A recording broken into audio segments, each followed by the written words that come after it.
We live. I gotta get let me turn this shit the fuck off. Not really. Shut up. Turn this TV off. Okay. Finally, we're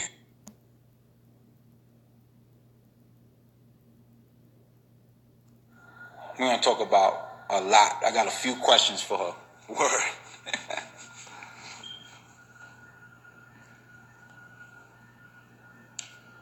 We're gonna talk about a few things. There we go.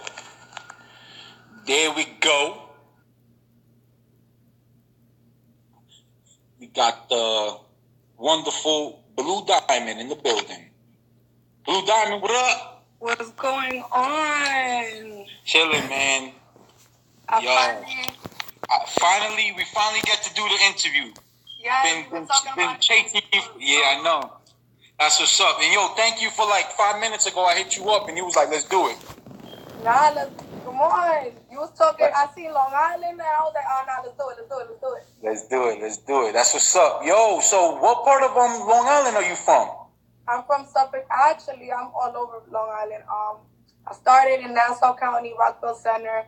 I lived in Farmingdale, but where I was really raised at is Suffolk County, Bayshore. So shout out to Bayshore, Brentwood. Oh, okay. My cousin's from out there. All right. Yeah. Yo, so how did you start making music? All right. So how I started making music, I never initially intended to be an artist. I just want to be a DJ, but I aspired to be the next female DJ Khaled. So you guys know DJ Khaled executive produces all of his songs. Okay. So in order for me to do what I wanted to do, I'm like, shit, right now I can't get a feature. Maybe if I start making my own music, people start paying attention and they're like, hold up, this girl's actually talented and they might fuck with me. So I got in the booth and I wrote some shit and I was like, wait, this shit actually sounds alright. It's not that bad. Okay. All right. I went from there. I'm like, now I'm just writing my stuff. I'm executive producing my own stuff. I put everything together from the beat. I write everything on me. That's what's up. So when you get in the booth, like what are some of your routines, or like how do you go about getting prepared for that, like recording and all that? So for me, everything I write about comes from a real place. Like everything I write about is something that, whether it's funny or not, it really comes from a place where something I went through. So for me, I definitely for sure need a vibe. I need some fucking smoke. All right. And then I just like to be relaxed. I don't like a lot of people around because I'm a new artist still, so I got to do a lot of takes. That's good, yup. So that's what it is for me. That's what's up. And how did you start DJing? Because I see you DJing a lot of parties. So it started a couple of years ago. I want to say maybe like 5 years ago, 4 years ago. Shout out to DJ Webstar. I don't know if you guys know Chicken Noodle Soup. Yeah. So, DJ Webstar is a friend of mine, and he was asking me like, "What are you doing after this modeling stuff? Like, what do you have planned? Like, there's so many girls out there. There's, it's so saturated this industry now." I'm like, You're right. I don't really know. Like, I want to do makeup and stuff, but that's another industry that's very saturated. So he gave me the idea, like, why don't you start DJing? And I'm like, that doesn't sound like a bad idea. So all right. He started teaching me. He started taking me on a couple of parties he did. We did Atlantic City with him, a couple other things. And I was like, I kind of liked it. And I just, stuck with it. Nice. And was it hard for you to learn, or? I'm still learning. Okay.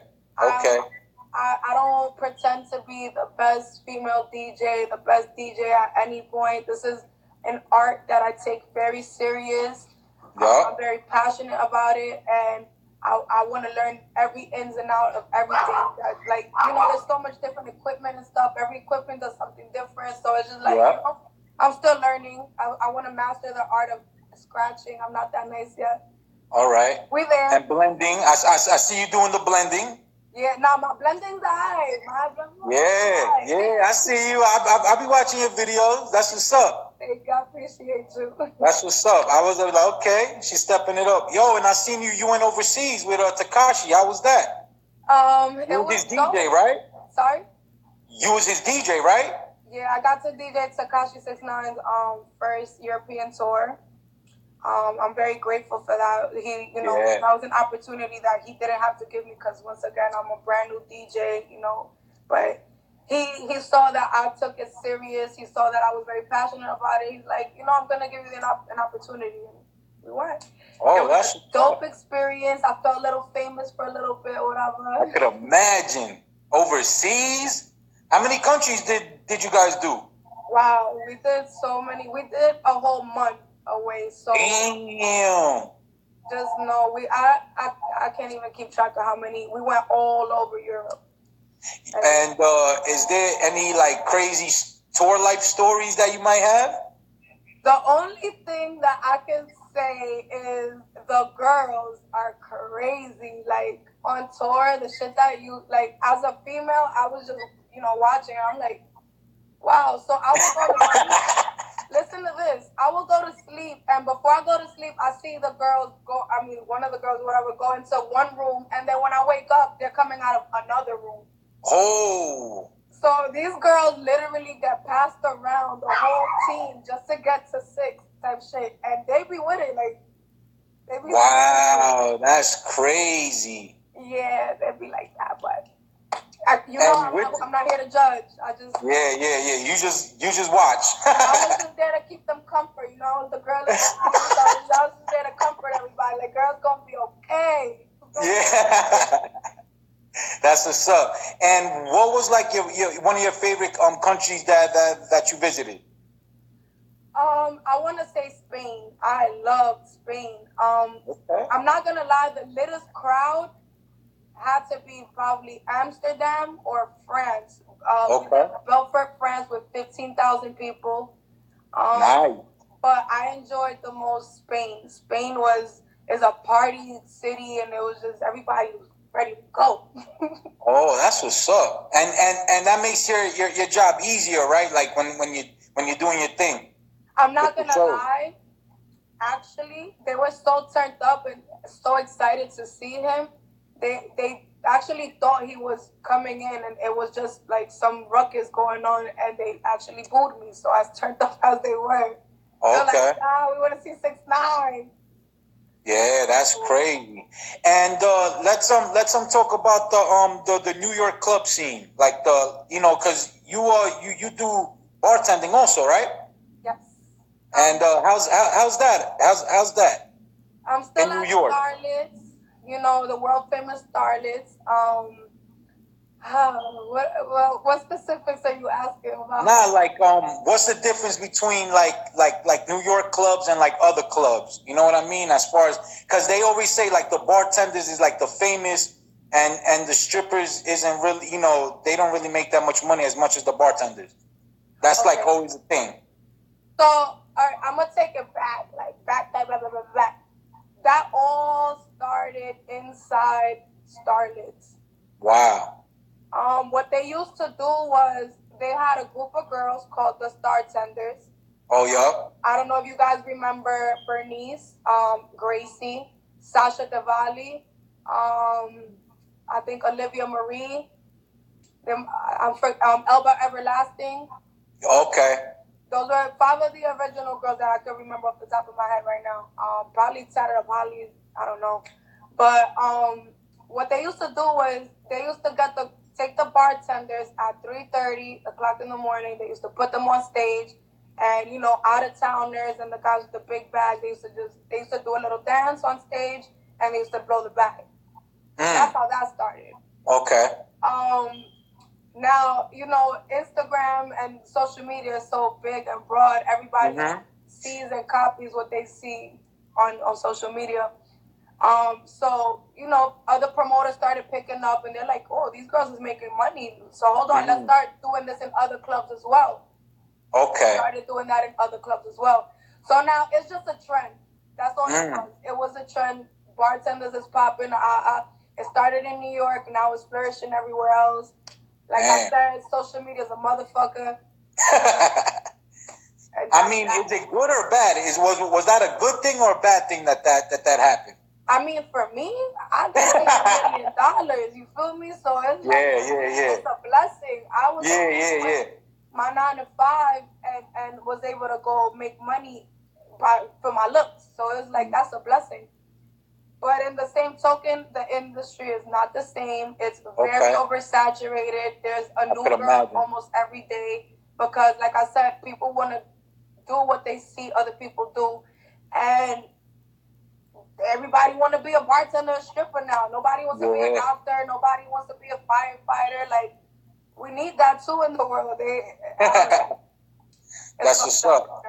Nah, and what was I gonna say? And plastic surgery is real big in that industry too, right? That shit is crazy. Okay, so let's get into it. I only have breast augmentation, so I did that.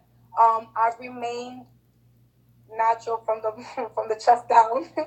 All right. I want to say I've been bartending maybe 6 years now. Oh, nice. But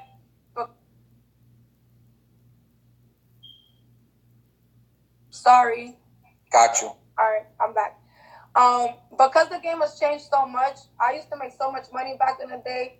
Mm-hmm. I feel like now I might have to make a change. I might have to upgrade myself a little bit. I might have to go touch up a little bit of stuff. Yeah. You feel me? And that's okay. I mean, it's okay. It's all right. So just it don't matter. Upgrade. Nah, you're right. You're right. And about how much money how much money can a bartender make a year? Or how much you think? There's different types of bartenders though, because you could bartend at a hotel downtown. You could be at a low key strip club or one of these very known strip clubs. There's different types of bartenders. Strip club. To this shit. Strip club. Sorry? The strip clubs.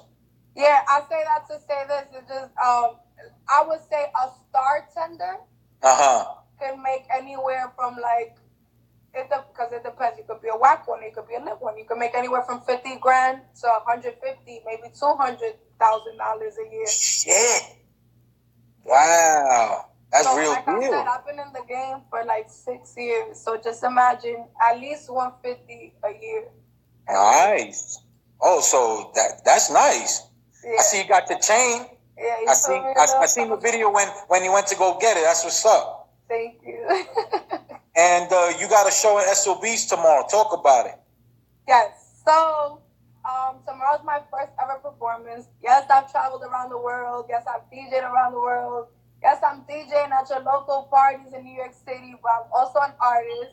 And tomorrow night is my first ever performance. I'm fucking scared, guys. I need everybody from Long Island, because what I plan to do is I want to put everybody from Long Island on stage with me. Nice. So, that's what I like to hear. I motherfucking Long Island to the stage. I need to fucking cause a zoo up in that bitch. Nice. We better be over there, man. Damn. That's what's up, though. Freak genius. Definitely. And if you had a chance to work with a few artists or one artist, who would it be? Well, anything that Drake touches is gold. Platinum. I'm going to say that Tory Lanez is going to be the next Drake, I think, because anything Tory Lanez touches is platinum. Yeah. So, it's like, I would say Drake and Tory Lanez off the top of my head. Nice. That's what's up. And have you ever had a bad experience with any celebrities? Ooh. Like you thought they was cool, and then when you met them, you was like, what the fuck? Yeah, well, okay, let's say for the most part, I've met so many celebrities, and as a kid, and you like the urban market, I grew up, these were my idols, I looked up to these men, so I also was a video vixen for a little while, and being a video vixen, all they wanted to do was smash as soon as they meet you. So I was just turned off, damn, nigga, I look up to you. You just want to smash. Yeah. I don't want to say any names because no. You don't have to. I might get just you can say the story. Just don't say the name. You don't have to. Yeah. So I'm gonna say a little story about something that happened to me at a club with a rapper. Yeah. Okay. So this is back in the day when Greenhouse was lit. So Griffin. Oh, okay. Whatever. Back in the day. Oh yeah, with the backyard. Remember, it had the little backyard in the back. Yeah, I remember. Shit. Yup. So I'm chilling, I'm vibing. I'm actually fairly new to the industry at this time. So I can't remember what promoter comes up to me. He's like, listen, this guy wants to meet you. This is the rapper. We're gonna call the rapper the guy. So this guy wants to meet you. And I'm like, oh, sure, let's go for it. Why not? I go into the VIP. He introduces me, whatever. Cool. Couple minutes later, he asks his like manager to ask me for my number or whatever. So I look at the guy and I'm like, why you can't ask me for my number? I didn't realize that he had a whole girl right next to him that he was with. So he goes, why would you say that to me next to a girl? And he was like completely took me out of the VIP and everything. I was like, okay, shit. Cool, no problem. Long story short, I'm still moving though. I'm still hot commodity at the time. So it's like, all right, now I'm in the DJ booth. The DJ booth just so happens to be right behind him. So the nigga turns around and, hey, hi, it's me again. Wow. So what happens? He kicked me out of the VIP and everything and still sent somebody to come ask me for my number. So I'm like, no, absolutely not. Good night. Good riddance.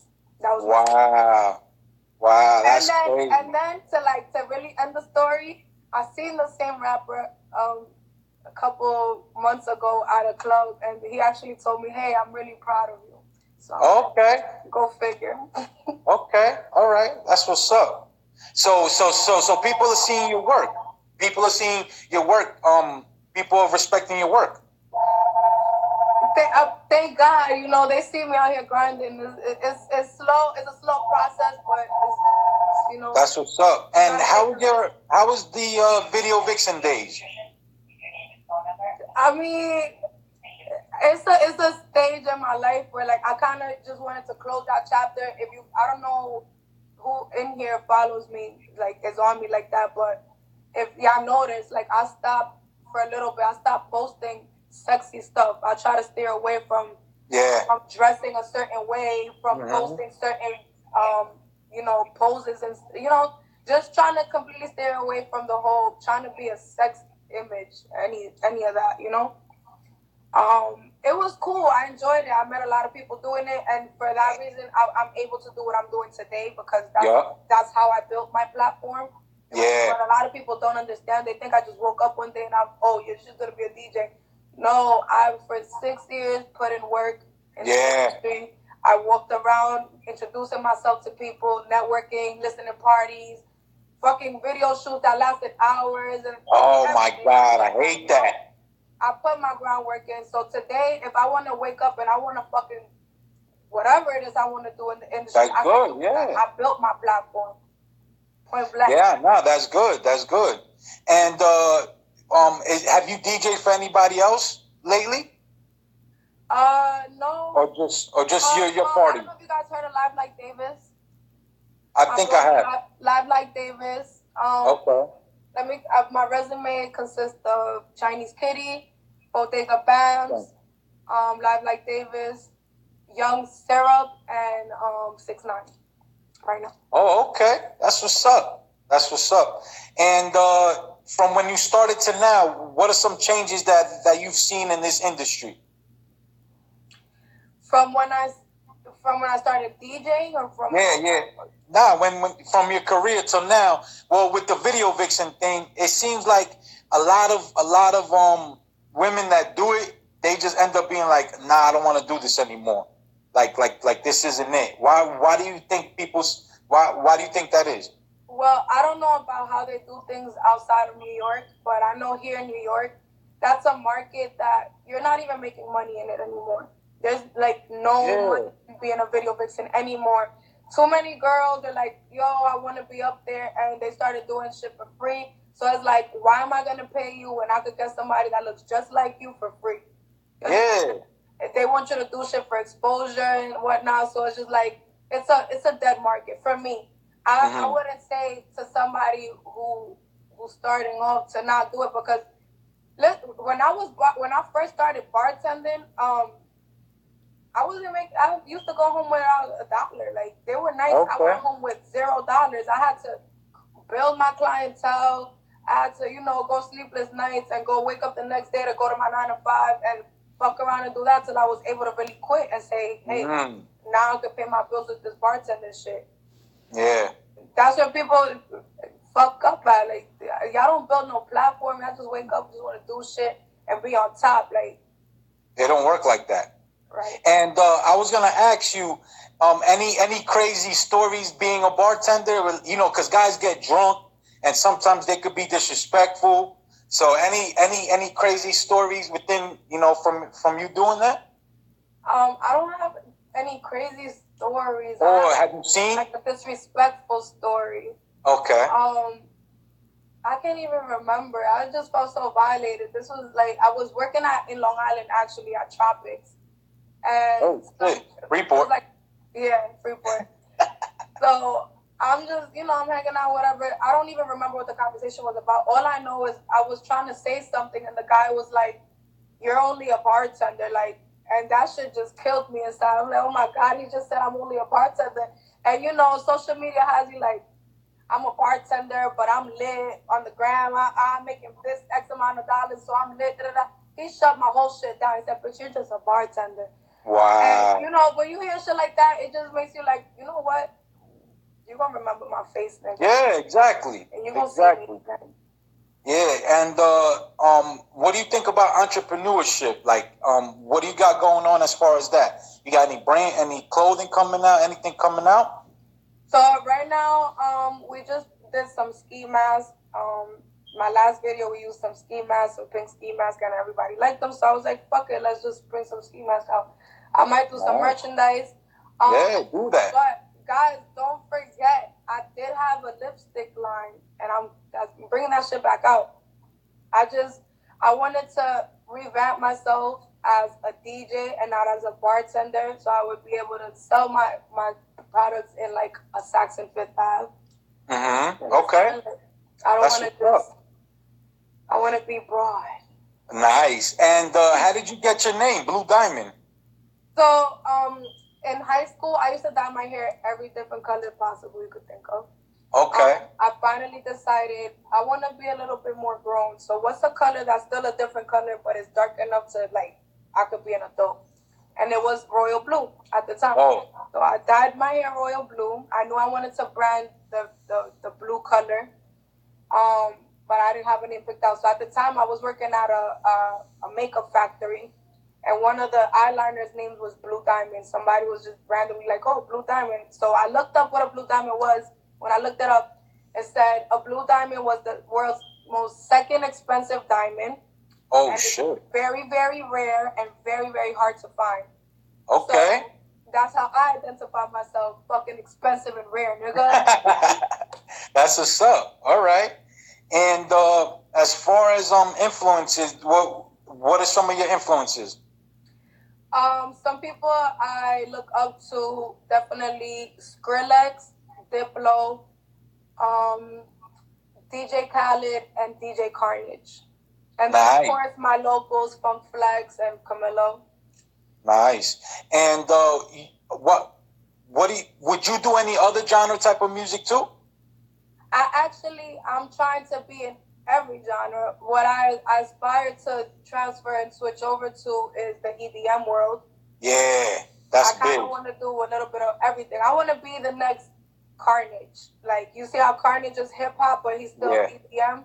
But I'm fucking Lebanese, nigga, so hold up, because I'm about to DJ Snake your ass, too. Nice. all that. I want to do Spanish, that's what's up. Brazilian, everything, every genre. Yeah, what country are you from? I'm Dominican and Lebanese. Word? That's crazy. That's a good mix. Yes, I want to touch everything. I want to. Yeah. Oh, that's what's up. And how was it growing up in Long Island? I thank my mom every day because I actually was born in Brooklyn. Okay. And I lived in Dominican Republic till I was 6 years old. She brought me back when my parents split, whatever. I was in Brooklyn till I was 10, and then I moved to Long Island. I thank my mom every day for taking me out of Brooklyn. As much as I love Brooklyn, Mm-hmm. When I turn back around and I like look at my friends that were still there, they're illiterate as fuck. They can't speak proper English. Like their lives aren't going anywhere. They're not doing anything. And you know, I was grateful because I was able to experience the full high school experience. Like I got to go to junior prom, I got to go to senior prom, my senior banquet, all that good stuff. That's what's up. I'm grateful for the experience. That's what's up. So, is there anything else that you got coming up that you want to talk about? I don't want to take up too much of your time. No, we good. I appreciate you. All right. So this next week, I think I might drop some new music. So the video is almost finished, guys. I might drop some shit. I'm gonna preview it for you guys tomorrow at SOBs. So nice. Once again, everybody, pull up, like what's up? SOBs, yeah, come out to SOBs. Support Blue Diamond, man. She's on her grind. Is it hard for a female to coming up? For me, I want to say it's still very difficult for me because people don't want to accept me as a female DJ. I want to say they don't want to accept me because they're like, who the fuck this bitch just want to wake up and just take over my job? She didn't want to take my coin. She's getting paid more than me. Yeah. And she didn't put no work in. Like, she probably can't even DJ. So when I step into a club and you see me scratching shit, I'm jugging shit, I'm blending my shit, they be like, oh, nice. Shit. And they gotta respect my shit, you feel me? Yup. But it's hard because, at least in New York, I say it's hard. If it's not when you started and you're trying to make that transition, New York makes it very difficult. Everybody just, their energy, they be doubting you and everything. But and haters. My best advice to anybody is, if you don't believe in you, nobody's gonna believe in you because nobody's, encouraging me. Yo, do this. Like, everybody was telling me, no, it's not gonna work out. I know. And still, even last month, in my own city, I get booked more out of the state than I do in my own city. You was in Chicago. I was in Chicago. I went to Detroit. I went to Toronto. I went to Rochester. Shit. Like, I'm out here. I'm really moving around. Nice. But my city doesn't fuck with me until they see me moving around in somebody else's city, which is disgusting to me. Like, my city should have my utmost support. It's crazy. Hell yeah. Who am I? And how do you feel about the Nipsey Hussle passing away? It's a very unfortunate situation. I was very fortunate to meet him. I got to do a video with him a couple years back, so I was able to be in a King's presence, thank God. But I say it's unfortunate, but once you get involved into a certain lifestyle, it's just something that comes with that. I feel bad for the people who's really innocent and don't have anything to do with the streets. If you have something to do, I really don't want to give an opinion on this because it just sounds really fucked up. But you kind of know what you're getting yourself into. You know that it's a 50-50 chance. I could be here today, I could be gone tomorrow. But that goes for anybody. I could be fucking crossing the street and somebody coming, Yeah, you're it's right. Just unfortunate. Yeah, you're right. All right, so what time does your show start tomorrow? Tomorrow I'm on set 10:30 on the dot. Doors open 10:30. I'm on the set. Halfway through the show, I'm performing all that good stuff. Long Island, once again, I need to share because I want all of Long Island on the fucking stage with me. Nice. All right. So we're gonna sign off. Thank you so much. Appreciate it. Thank you, Freak Genius, for having me. You already know, Long Island, man. Let's do this shit, yo. Get it. Later. Take care, love. Nice.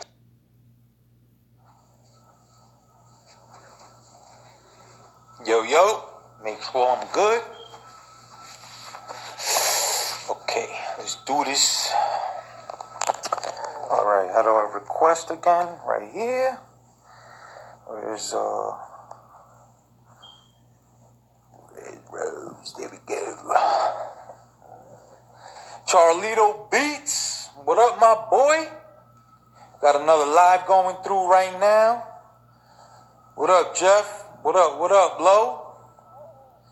Here we go. We're about to go live with the talented and funny Rose. How do I join? I'm still learning this shit. I think it's like this. Oh, no. That's something else. No, not that. Not that. Take this shit the fuck off. Okay, there we go. 2, 1, live. Let me turn off this heat. What's up, Rose? How y'all doing? How's everything? I'm good. That's what's up. Yo, thank you. Thank you so much for keeping your word and coming through. No, of course. That's what's up. Yo, so I wanted to know, how did you get started with comedy? Well, I've always been into acting. Roy Rizzi. Child. Okay. Yeah, like since really young, I went to dramatic school for it. Oh, nice. I've always had like a niche to just be funny and crack jokes, but I've always also been in the corporate world, so it was hard for me to kind of be myself because I've always been a manager or a supervisor, and I was afraid to show that side of me and think, oh my God, am I gonna get fired because of this? Are they not gonna take me seriously? Some jobs it did prevent me, and it came to the point where one day I was leaving T-Mobile. I was kind of done and over. It was about 2 years ago. And my friend that I know for a few years, Commodore,